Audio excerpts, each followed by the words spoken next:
one of the great stars of the stage and screen. And Bela, I can make that introduction without any qualms and without any reservations, Right. because I don't know whether you know it or not, but Bela Lugosi, of course, always appears in the vampire pictures, Dracula and so forth.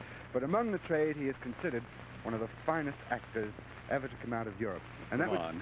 that was many years ago, Bela, wasn't it? I think in Hungary?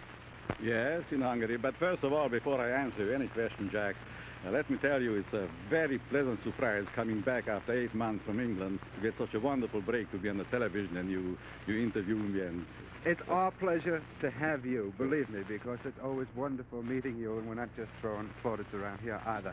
Incidentally, I do want to comment on one thing, how wonderfully well you look. You look as though you had a rest over there. You look as though you have complete ease of mind coming back. Thank you. God is very good to me. I can tell that.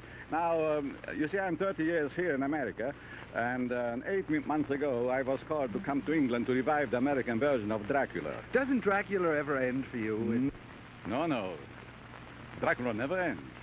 I don't know whether I shall call it a fortune or a course, but it never ends. I don't know whether I shall brag or complain about it, but Dracula is the only picture in existence in all the world, which since it is revived, since it is made in 31, it is the only picture which is revived in every city in America every year. Well, you know, some people, Bela, would consider that a curse, and some would consider it a very good omen, because probably as a result of Dracula, I make a living. Well, and you were typecast. You know, you've made many other pictures of its type, vampire pictures and mystery pictures and things of that sort. But at the same time, I know you are always yearning, as all actors are, to do a different type of stage vehicle. What would you like to do? The romantic?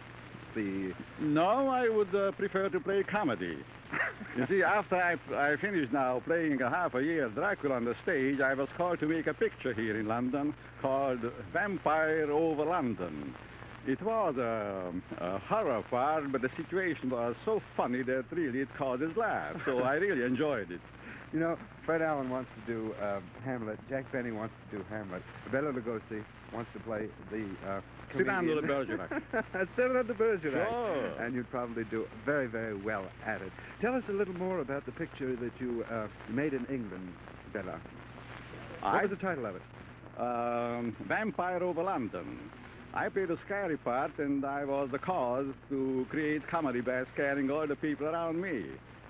And it was rather a clever story, and I think they would laugh at it very much. It's going to sell in America, especially. Yes. Was, incidentally, Dracula your favorite role? After Dracula, my favorite role? What was your favorite role? Was it Dracula? In America, in English, or in Hungary at home? We never consider your Hungarian performances because they've been, you know, so many years ago. Yes, that's right. Because in Hungary, my favorite parts were all Ferenc Molnár's play, which I created originally, like Lilium and Guardsman. Did you play in the very first performance of Lilium? Sure, 30 years ago. 30 years ago, and here every year again, you know, we have Lilium playing around the country. I think last year or the year before, or 2 years ago, they made it into a musical on Broadway. Sure, they did. Bela, now, since I played Dracula, I'm the boogeyman. Bela, it's so nice to have you back. It's really always a pleasure once again to meet you and say hello to you. But we're running out of time, and I do want to thank you and tell our friends that at this portion of the program, we come to the end of your Ship's Reporter for today. Ship's Reporter is produced on film by the National